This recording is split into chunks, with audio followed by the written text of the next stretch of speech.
document est très intéressant pour tous ceux qui veulent apprendre et comprendre ce qui se passe réellement chez nous au Togo.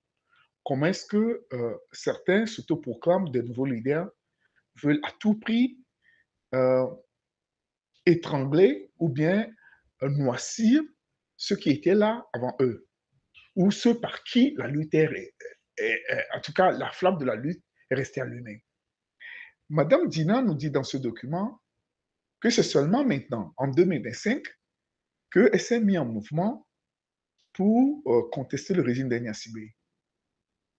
Alors que Madame Dina, quelques jours avant, a fait un document dans lequel elle vilipendait M. Jean-Pierre Fabre. Je précise que Jean-Pierre Fabre n'est pas mon copain. Je ne suis pas militant de l'ANC, mais je suis un Togolais honnête et objectif.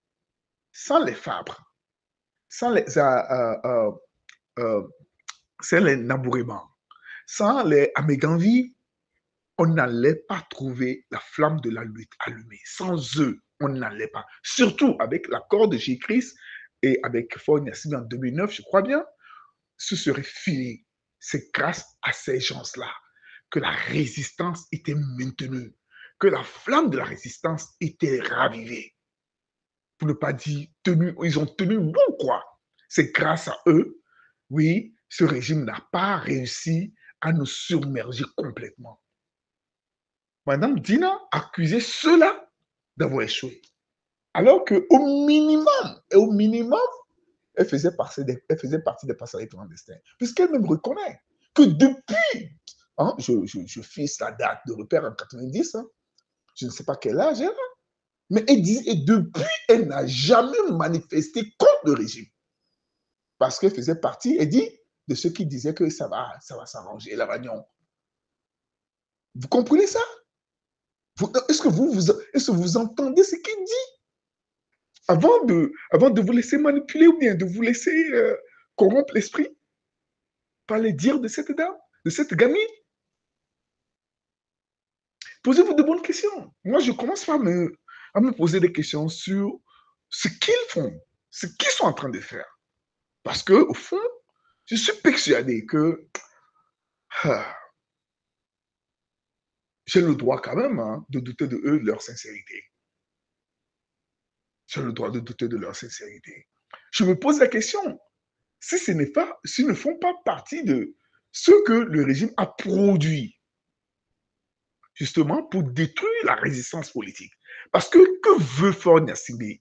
Il ne veut pas de la résistance politique. Il ne veut surtout pas de la résistance politique. Donc on a créé ces gens-là. Même si vous regardez eux tous ces gens-là qui aujourd'hui crient sur les réseaux et qui disent qu'ils contestent Faure Gnassingbé, ils ont été d'une manière ou d'une autre des soutiens hier de ce régime. Seulement qu'ils sont apparemment les dessus du régime. Moi, je me méfie toujours des gens des dessus du régime.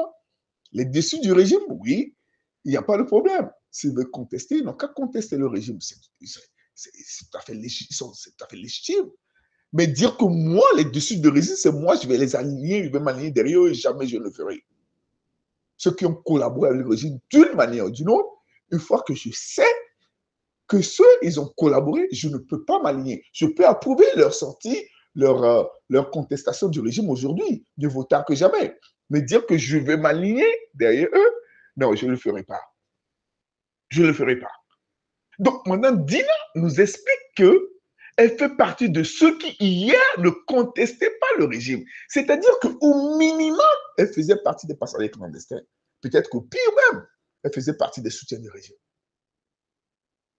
Là, quand on entend parler, on sent parfois qu'elle était proche du régime, seulement qu'elle était dessus. C'est pourquoi elle conteste maintenant le régime. Nous autres, on n'a jamais été proche du régime. On a toujours contesté le régime.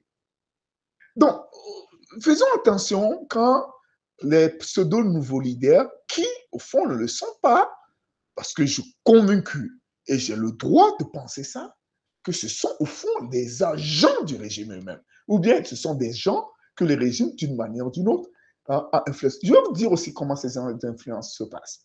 Vous imaginez que je commence par tester le régime, et puis quelqu'un vient m'apporter de l'argent pour, soi-disant, soutenir mon action. Les mieux offrants ont toujours tendance à donner leur avis. Et je ne peux pas me soustraire complètement de leur avis. C'est comme ça qu'ils vont commencer par te dire, non, ne fais pas ça, oh, dis ça, oh, oui, ça. Comme s'ils te soutiennent, mais au fond, ils ne te soutiennent pas. Ils se sont des agents du régime. Ils viennent donc se présenter à toi comme si, au fond, ils sont des contestateurs du régime. Mais ils ne le sont pas. Et ils font semblant de... Eux, ils ne peuvent pas s'afficher. Alors que c'est parce qu'ils sont du régime et ils sont en mission pour le compte du régime pour te manipuler. Toi qui prétends contester le régime, qui viennent à toi. Et c'est comme ça, c'est la manipulation qui se passe. Donc, moi, je suis convaincu que tous ces deux jeunes leaders qu'on a découvert aujourd'hui sur les réseaux, qui, au fond, quelque part, ils ont quand même le souci de se faire du pognon. Hein. Si vous allez dans leur TikTok show, si vous ne leur donnez pas de cadeaux, ils ne vont jamais vous faire monter pour débattre avec eux. Ah oui, oui. Et quand vous forcez trop, ils vous bloquent systématiquement. Et ils demandent aux gens tapoter, tapoter, les cadeaux, les cadeaux. C'est de l'argent qu'ils cherchent. Ils ont trouvé seulement, en tout cas, un autre moyen de se faire du pognon. Et donc, du coup, vous comprenez que aussi longtemps que le régime est en place, mieux pour eux, mieux pour leurs finances. Ils ne vont jamais dire ou bien faire des propositions concrètes pouvant faire, bien provoquer la mort subite du régime. Donc, il faut que le régime se maintienne pour que eux, ils puissent avoir des sources de revenus, des sources de revenus. C'est-à-dire le régime, en quelque sorte, leur assurance vie. Donc, méfions-nous de ces pseudo-nouveaux leaders qui émergent ici et là et qui n'ont d'autre objectif que de taper sur ceux qui ont existé jusque-là, que ceux qui ont travaillé jusque-là. Moi, je dis, quelqu'un qui déjà me voit et commence par parler mal de Fabre, calomnie, médisance, non, il est au service du régime. Parce que celui qui a intérêt à ce que Fabre soit noirci, c'est le régime. C'est le régime qui a intérêt à ce que les Fabre soient noircis, qu'ils soient calomniés.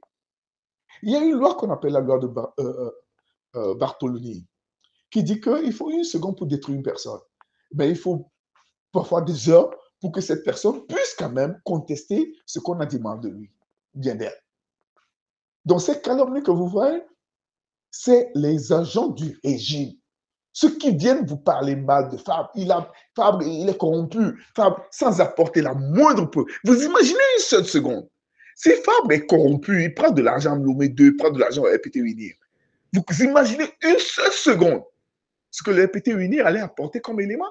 Il y a tellement de caméras qu'on peut utiliser pour piéger ça, pour piéger Fabre, prenant de l'argent d'une manière ou d'une autre. Ça a été toujours comme ça, puisqu'on veut le détruire. On allait utiliser les caméras pour apporter les preuves matérielles que voilà, ce monsieur, c'est un corrompu. Mais ils n'ont pas fait ça. Parce qu'il n'y a pas, ça n'existe pas. Il n'est pas corrompu. Et je ne vois pas comment est-ce qu'il peut l'être. Donc, méfions-nous de ces gens-là. Madame Dina vient de nous dire dans ce document qu'elle n'a jamais contesté le régime. Alors que pendant ce temps, nous autres, c'est ce qu'on a fait. C'est ce que les femmes ont fait. Voilà. Et c'est elle qui nous accuse d'avoir échoué. C'est elle qui nous accuse d'être au service du régime. Alors qu'au minimum, elle faisait partie des personnes clandestines. Pour ne pas dire les collabos du régime. Et je sais, à travers ses propres propos, que quelque part, elle fait partie au moins des dessus du régime.